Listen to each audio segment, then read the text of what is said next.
नमस्कार दोस्तों, आइए आज हम महादेवी वर्मा के बारे में चर्चा करेंगे। तो सबसे पहले हम उनके जीवन परिचय के बारे में जानेंगे। महादेवी वर्मा का जन्म 26 मार्च 1907 ईस्वी को फर्रुखाबाद उत्तर प्रदेश में हुआ था। उनके परिवार में लगभग 200 साल 7 पीढ़ियों के बाद पहली बार पुत्री का जन्म हुआ था। अतः बाबा बाबू बाके बिहारी जी हर्ष से झूम उठे और इन्हें घर की देवी महादेवी मानते हुए पुत्री का नाम महादेवी वर्मा रखा। उनके पिता श्री गोविंद प्रसाद वर्मा भागलपुर के एक कॉलेज में अध्यापक थे। उनकी माता का नाम हेम रानी देवी था। बड़ी धर्मपरायण, कर्मनिष्ठ, भावुक एवं शाकाहारी महिला थी। विवाह के समय अपने साथ सिंहासनासीन भगवान की मूर्ति भी लाई थी। वे प्रतिदिन कई घंटे पूजा पाठ तथा रामायण, गीता एवं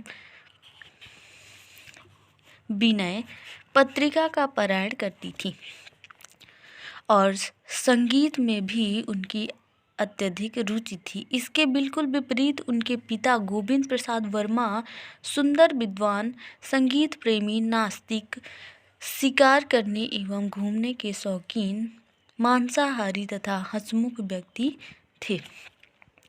महादेवी वर्मा के मानस बंधुओं में सुमित्रा नंदन पंत एवं निराला का नाम लिया जा सकता है, जो उनसे जीवन पर्यंत राखी बंधवाते रहे। निराला जी से उनकी लगभग 40 वर्षों तक राखी बांधती रही।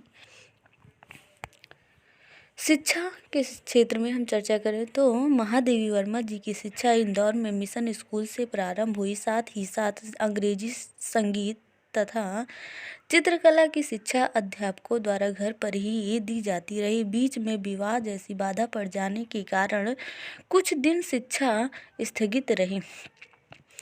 विवाह उपरांत महादेवी वर्मा जी ने 1919 में कासवेट कॉलेज इलाहाबाद में प्रवेश लिया और कॉलेज के छात्रावास में रहने लगी। 1921 ईस्वी में महादेवी वर्मा जी 8वीं कक्षा में प्रांत भर में प्रथम स्थान प्राप्त किया। यहीं पर उन्होंने अपने काव्य जीवन की शुरुआत की। वे 7 वर्ष की अवस्था से ही कविता लिखने लगी थी और 1925 तक जब उन्होंने मैट्रिक की परीक्षा उत्तीर्ण की तब वे एक सफल कवयित्री के रूप में प्रसिद्ध हो चुकी थी। विभिन्न पत्र पत्रिकाओं में आपकी महादेवी वर्मा का प्रकाशन होने लगा था। कॉलेज में सुभद्रा कुमारी चौहान के साथ उनकी घनिष्ठ मित्रता थी। सुभद्रा कुमारी चौहान महादेवी वर्मा जी का हाथ पकड़कर सखियों के बीच ले जाती और कहती, सुनो ये सखी, ये कविता भी लिखती हैं। 1932 में जब उन्होंने इलाहाबाद विश्वविद्यालय से संस्कृत में एमए पास किया तब तक उनके 2 कविता संग्रह निहार तथा रश्मि प्रकाशित हो चुकी थी। उनके वैवाहिक जीवन के बारे में चर्चा करते हैं तो सन 1916 में उनके बाबा श्री बाके बिहारी ने इनका विवाह बरेली के पास नवाबगंज कस्बे के निवासी श्री स्वरूप नारायण वर्मा से करा दिया, जो उस समय 10वीं कक्षा के विद्यार्थी थे। श्री वर्मा इंटर करके लखनऊ मेडिकल कॉलेज में बोर्डिंग हाउस में रहने लगी। महादेवी वर्मा जी उस समय कासवेट कॉलेज इलाहाबाद के छात्रावास में थी। श्रीमती महादेवी वर्मा जी को वैवाहिक जीवन से विरक्ति थी। कारण कुछ भी रहा हो, पर श्री स्वरूप नारायण वर्मा से कोई वैमनस्य नहीं था। समान स्त्री पुरुष के रूप में उनके संबंध मधुर ही रहे। दोनों में कभी कभी पत्राचार भी होता था। यदा कदा श्री वर्मा इलाहाबाद में उनसे मिलने भी आते। महादेवी जी का जीवन तो श्री वर्मा ने महादेवी जी के कहने पर दूसरा विवाह नहीं किया। महादेवी जी का जीवन तो सन्यासिनी का जीवन था। उन्होंने जीवन भर श्वेत वस्त्र पहना, तख्त पर सोई और कभी शीशा नहीं देखी। सन 1966 में पति की मृत्यु के बाद वे स्थायी रूप से इलाहाबाद में रहने लगी। अब हम उनकी कार्यक्षेत्र के बारे में चर्चा करें तो कार्यक्षेत्र में महादेवी का कार्यक्षेत्र लेखन, संपादन, अध्यापन ही रहा है। उन्होंने इलाहाबाद में प्रयाग महिला विद्यापीठ के विकास में महत्वपूर्ण योगदान दिया। यह कार्य अपने समय में महिला शिक्षा के क्षेत्र में क्रांतिकारी कदम था। इसी की प्रधानाचार्य एवं कुलपति भी रही। 1923 ईस्वी में उन्होंने महिलाओं की प्रमुख पत्रिका चांद का कार्यभार संभाला। 1930 में निहार प्रकाशित हुआ, 1932 में रश्मि प्रकाशित हुई और 1934 में नीरजा तथा 1936 में संध्या गीत नामक के 4 कविताएं प्रकाशित हुई। 1939 में इन चारों काव्य संग्रहों को उनकी कला कृतियों के साथ बृहदाकार में यामा शीर्ष से प्रकाशित किया गया। उन्होंने गद्य, पद्य, शिक्षा और चित्रकला सभी क्षेत्रों में नए आयाम स्थापित किए।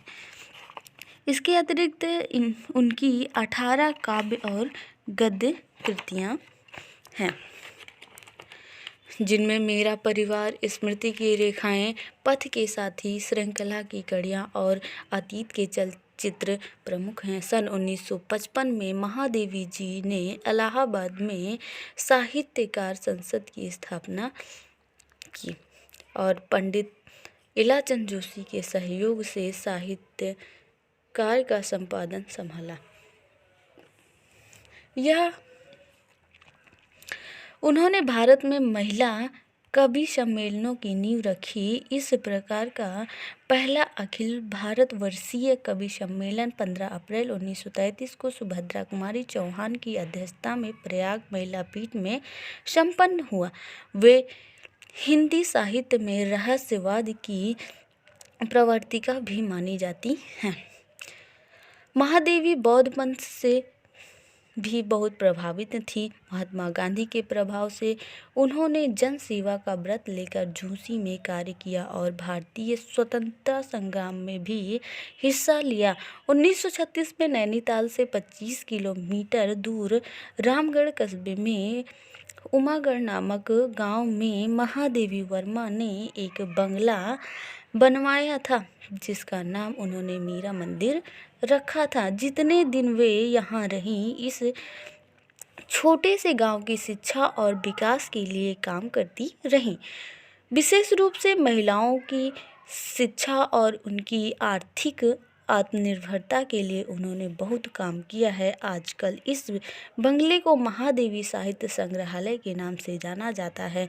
श्रृंखला की कड़ियों में स्त्रियों की मुक्ति और विकास के लिए उन्होंने जिस साहस व दृढ़ता से आवाज़ उठाई है और जिस प्रकार सामाजिक रूढ़ियों की निंदा की है, उससे उन्हें महिला मुक्तिवादी भी कहा जाता है।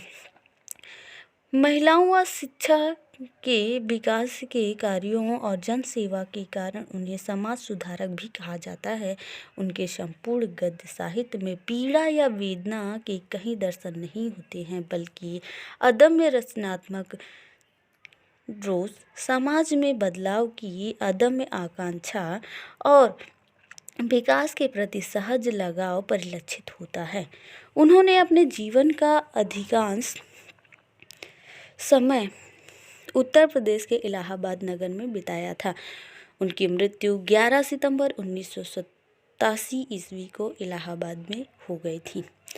अब आइए उनके प्रमुख कृतियों के बारे में चर्चा करें तो उनकी प्रमुख कृतियाँ जो प्रकाशित हैं, निहार 1930 ईस्वी में प्रकाशित हुई, रश्मि 1932 में प्रकाशित हुई, नीरजा 1934 में प्रकाशित हुई, सांध्य गीत 1936 में प्रकाशित हुई, दीपशिखा 1942 में प्रकाशित हुई, सप्तपर्णा 1969 में प्रकाशित हुई, 59 में प्रकाशित हुई, प्रथम आयाम 1974 में प्रकाशित हुई? अग्निरेखा 1990 में प्रकाशित हुई। आइए अब इनके रेखा चित्र के बारे में चर्चा करें तो अतीत के चलचित्र 1941 में प्रकाशित हुई। स्मृति की रेखाएं 1943 में प्रकाशित हुई। अब हम इनके संस्मरण के बारे में देखें तो संस्मरण जो है पथ के साथी 1956 में प्रकाशित हुआ। मेरा परिवार 1972 में प्रकाशित हुआ। संस्मरण 1983 में प्रकाशित हुआ। अब हम इनके निबंध के बारे में चर्चा करें तो श्रृंखला की कड़ियाँ 1942 में प्रकाशित हुई। विवेचनात्मक गद्य 1942 में प्रकाशित हुई। साहित्यकार की आस्था तथा अन्य निबंध 1962 में प्रकाशित हुई। संकल्पिता 1969 में प्रकाशित हुई। अब उनके ललित निबंध के बारे में चर्चा करें तो उनकी ललित निबंध क्षणदाय जो 1956 में प्रकाशित हुई। कहानियाँ जो है गिल्लू उन्होंने लिखा है। अब हम उनकी महादेवी वर्मा का बाल साहित्य के बारे में चर्चा करें तो महादेवी वर्मा की बाल कविताओं के 2 संकलन छपे हैं। पहला ठाकुर जी भूले हैं और दूसरा है आज खरीदेंगे हम ज्वाला। तो हमारा वीडियो यहीं समाप्त होता है। अगर वीडियो पसंद आया तो शेयर और लाइक करना न भूलें। न्यू है तो सब्सक्राइब करें। जय हिंद, जय भारत।